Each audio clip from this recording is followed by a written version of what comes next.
Hi, Patrick, and from a very, very wet Durban. I'm so sad to see what's going on there. It's just tragic. Tell us what's It's happening absolutely, right now.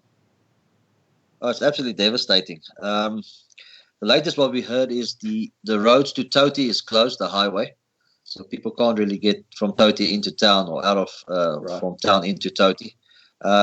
In the Indian area, there's a Higginson's highway. Yeah. Um, Part of it is gone, um, so people are stuck there. A lot of damage in the Indian area, Chatsworth. A lot of houses washed away. I think there's a 2-year-old child that's gone missing. I think they found him. The little child is dead. Um, just all over. There's just all over. It's devastation. I had a lady that actually phoned me this afternoon, and her son and daughter stays in Toti, and he's got Yeah. cancer, and he had to go for chemo today, Oh, and they couldn't make it. The whole garage where the two cars are is totally flooded. You can't wow. even see the car. Wow. That's how bad it is. It's absolutely devastating. And you're telling me about a lady, something about a lady earlier. Yes, yeah. This is the same lady Ah, that wanted to take her husband to for chemo right. because he's quite bad with cancer, and she couldn't because they can't get out of the thing, you know. Wow. And the cars are the cars in the garage is all flooded. Yeah. Yeah, this is really a bad one. I Well, must be I honest. I heard that over 20 people are confirmed dead so far around Yeah, the KwaZulu-Natal. late that yeah the latest is 32. 32 That's people. dead. Wow. Yeah, so far. Yeah, Yeah, I've seen we have these. been told. Sorry, go ahead. Yes, we have. No problem. We have been told that Eskom by midnight tonight they're going to shut the power in KZN. Wow. Um, How long for? so that's going to be. Don't know. They said there's too much damage and stuff, so they have to shut it down. And the disaster team as well is also doing a shutdown of KZN. So yeah, was they expecting quite heavily rains tonight? Okay. They More said heavy it rain. should be cleared up by Thursday. More heavy rain tonight. Yes, they Wow. warned people that that's heavy rain. I mean, we couldn't even get into Durban. I tried to go down Yeah. because I had clothing and stuff that I wanted to take down for people that lost stuff, and they blocked us at Pinetown Wow. and said that we can't. Yeah, because there was some things that washed away down in Pinetown, so you can't get down, you can't get into town. I see there are Yeah, lots of it's a nice. roads. A lot of roads have been washed away.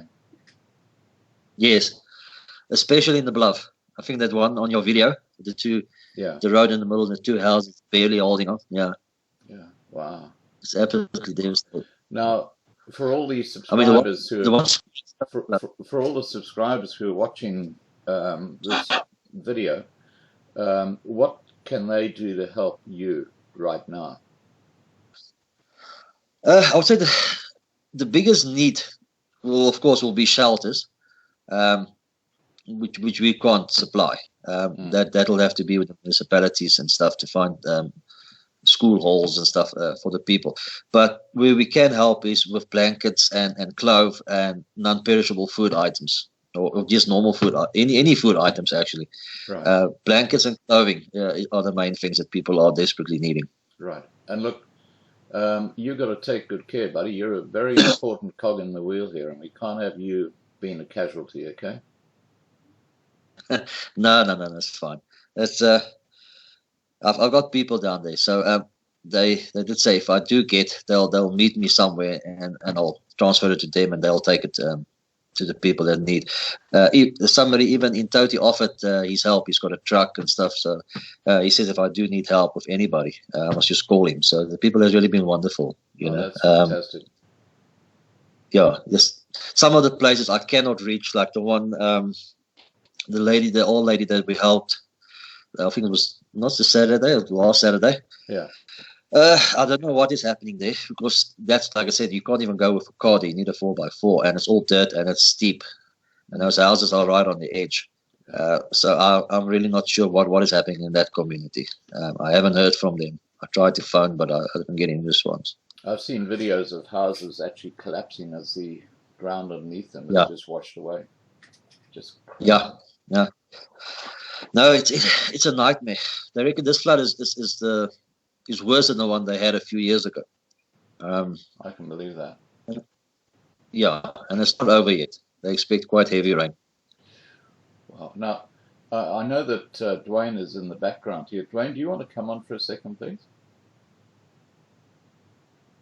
How's it, Scott? Hi. Now, Dwayne, look, you're the prepping expert. For anyone who's in the situation right now in KwaZulu-Natal, where they're, facing being cut off and so on, what should they do and what shouldn't they do? Well, the very first thing is to listen to the officials. This is a typical SHTF scenario where it's after the case and the event has already happened. In which case, if you haven't prepped, you're going to obviously need to look towards your public services and organizations that do provide assistance. That is your first point. Always remember that deliveries are not going to be able to take place as per normal. So a lot of the stock that is brought in from Joburg down into Durban and so forth so on won't be happening. Straight off of the bat, one of the very, very, very big concerns is water. Now remember, water gets polluted from your sewage system, so it will contain a lot of bad bacteria, and that's the pivotal point right now, is consuming any of those waters that have been contaminated. It is just essential that you protect yourself against them. As far as foods go, it does look like the government has an action plan. If we look at the news and so forth, so on, there is a bit of proactive action, and as such, I do believe that aid would be provided in a sense of nourishment and food and so forth, so on. But when we start talking about water, this is the very, very big threat that people need to look out for. So yes. Okay. Now, look, what I'll do is I'll put a link to your Boer and Brewer website below the video, because this is a bit of a wake-up call for people to say, oh, we don't need to prep. And they should go and watch those videos and take action to make sure that they don't get stuck like some people in KwaZulu-Natal watching this might be. Most certainly. Scott, everyone thinks it's not necessary, but when public systems fail, people can already start seeing the effect of such. I mean, look at how devastating this is. It just makes you want to climb into your car, take as much as possible and get down there. But the reality of the fact, like Patrick said, how do you actually get down there? You're unable to. The military need to chopper in if roads are out and so forth, so on. So, it's definitely a very big wake-up call. There's just no two ways about it. Yeah. Now, Patrick, just getting back to you, what are your plans for tomorrow once daylight comes? Well, we'll find out how things are in Durban with our contacts there. Yeah. And see what roads are closed, what is not closed, where we can go, where we cannot go. But even when Dwayne was saying about the water, even here by us, the water is totally brown. You cannot bath or drink in it. Wow. So it's very important, like Dwayne said, with the water. Even here by us, which is not so severe as down in Durban, we don't even have water to drink and to bath it. It's absolutely brown. That's shocking. Wow. And I know so many people in KwaZulu-Natal. It's just, I'm in shock. Yeah, it's when the people I spoke to, they said what you see in the videos is far from what's actually happening on the ground. There's a whole school where stuff is just uprooted. The whole school is just flooded. Just washed away. No, it's just it hasn't washed away. But the benches and smaller things that's on the property lying all over the show. Wow. The water's up by the stairs on the first floor. It's a nightmare.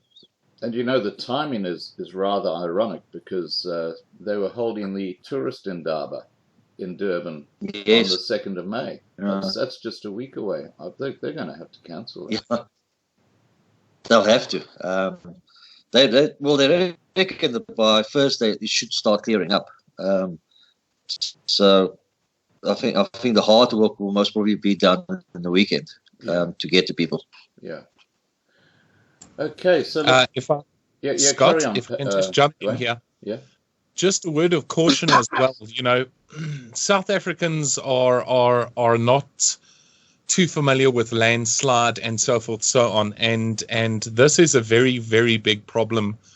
When you see that mud, if you look at the photographs that you've been looking at, that body of water is not just water. There's a lot of debris in it. And when you think that you're able to cross these small streams, I mean, anything above your ankle can take you off of your feet. Yeah, and then there's also going to be debris inside that water, and that debris will cut you. It'll then give a place for infection to take hold and so forth, so on. But people need to be mindful of saturated ground. If you look at those photos, that's mud moving, and you know, mud, it'll cover you in seconds, and that's a very critical thing. So yes. Yeah. Okay. Good advice. It's absolutely right, because that's how a 2-year-old child got missing. Oh. They were also I think the house is in Malvern, if I'm not mistaken. They went outside to go and look, and the whole house just went with them. The 2-year-old child they found was one of the 32. Yeah. Oh, dear. So yeah, it's really bad. All right, I haven't guys. seen Durban in this a long time. Yeah. Look. Our thoughts and prayers with them. Absolutely. And what we'll do, Patrick, if it's okay with you, we'll have a catch up in the morning, your morning, to see what's happening. That's fine. And no, that's fine. Dwayne, if you can join us, that'll be great. You know, 100%. Just to look at prepping advice and things like that. But look, Patrick, stay safe, and I will be. You know, you don't do anything silly. You heard the advice from Dwayne. No, Pat's screwed up. Yeah. All right, guys. Look, thank you so much for the feedback and the info. I'll put up a video now, which is hot off the press, and I'll attach those images that Dwayne sent me so that people can see an idea or get an idea of exactly what's happening. Now, if people want to contact you, Patrick, to donate blankets and clothing and stuff like that, should I just put down your email address, or what's the quickest way for people to contact you? They can just phone me directly. Okay. Can you just put your phone number in the Skype message, and what I'll do is I will then just put that directly below the video so people can just phone you direct. Yeah, I've just done it. Okay, perfect. All right, guys. There it is. It's just come up on the screen. All right. Look, I know you're both busy. I'll get this video out there, and hopefully we're going to get some support for you out there, Patrick. And Dwayne, thank you so much. It'll be fantastic. Thank you for your input, Dwayne, and have a. I know it's going to be a long night for both of you, but please take care. Thanks a lot, Scott. Thank you very much. Okay. Thank you so much. Appreciate it. Okay. Cheers, guys.